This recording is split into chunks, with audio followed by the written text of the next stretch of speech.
Welcome to DJ Pro Scratch School. I'm DJ Spiegel, and in this episode of Scratch School, we're going to be learning the chirp scratch. Now, this is a more advanced scratch than the other ones that we learned, which were the baby scratch and the drop scratch.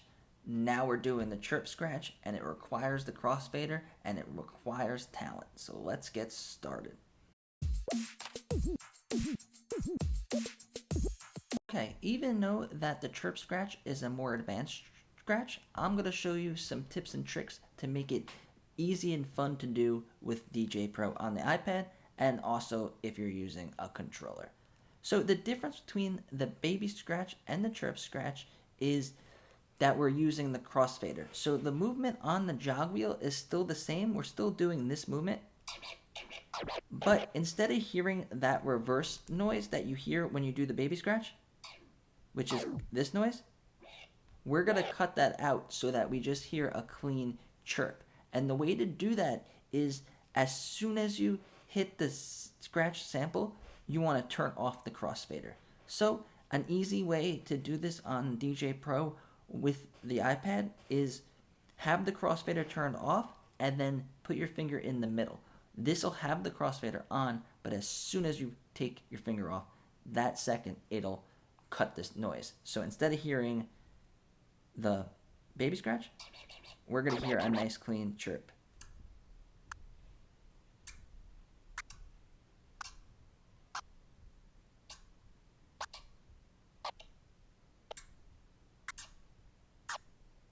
So it's not at the exact same time, but it's really close. It's right after you do the sample. So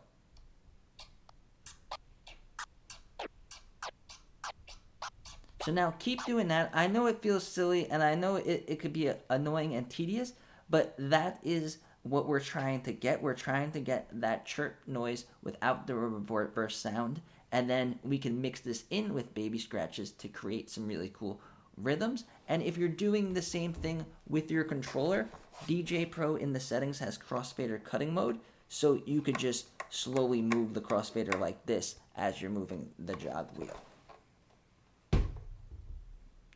So once you have that down and you've done it for, it took me, the first time I practiced this, it took me literally all day just going like that. So don't feel silly, and then just keep practicing that until you got it. And then once you got it, we're going to do combos with it. So ever, then chirp.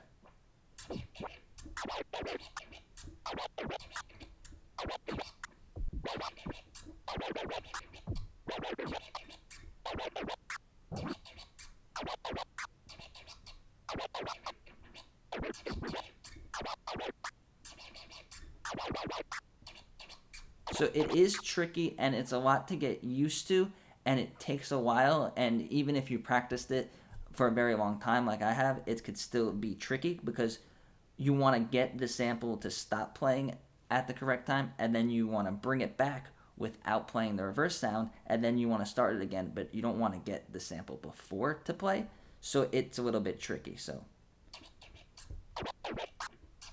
keep practicing that until you got it. Start off really slow and then gradually build up the speed, so you could just go.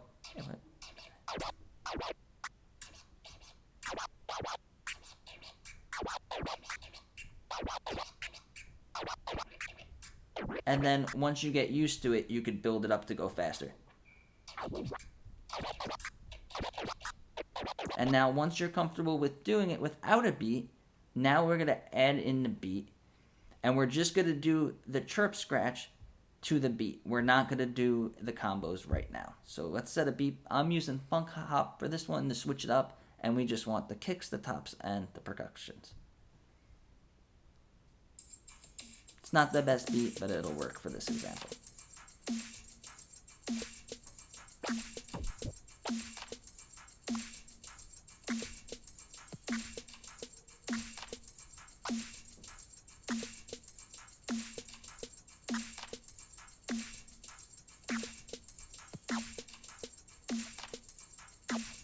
And you could also set a cue point and practice doing it like this.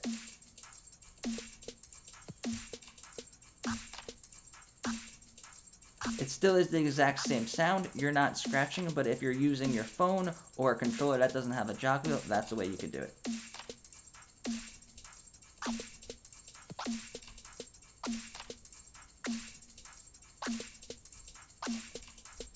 So practice just getting a chirp in to go along with the beat, and then once you have that down, practice a bunch of times, and then now we're going to do combos with it to a beat, and you'll see it adds a lot more, it sounds a lot more professional than just doing baby scratches, because you got that new sound, that new frequency, and you could start making beats with it and start making rhythms and melodies. And then that's what makes scratching fun, is when it goes and complements the track and the songs that you're going with. So let's turn our beat back on.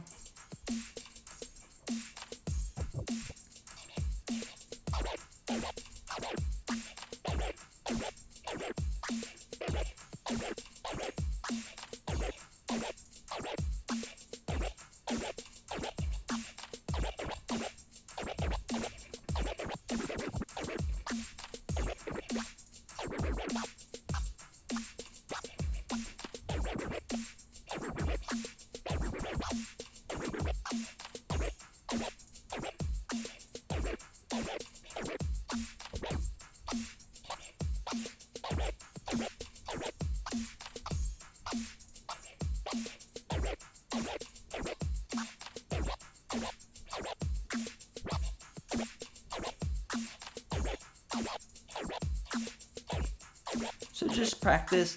I'm still not a complete expert at doing this, and it is difficult to do on the iPad, but you can master it and you can use it in your DJ sets, and it adds a whole new element to your DJing. And also, the same thing that you could do on the iPad, once you get the technique and the time to move the crossfader and the movement of the jog wheel on the touchscreen, it's like a virtual simulator. So then when you get a controller like this one and plug it in, you'll be able to scratch right away. Or even if you hop on professional DJ equipment, it's still the same fundamentals and still the same basic techniques. So in our next video, we're going to be learning about the reverse scratch. So subscribe to this channel if you want to become a DJ Pro Scratch Master, and if you want to learn all the cool features of DJ Pro and the future of DJing with the iPad and the future of DJing with the metaverse. Thank you.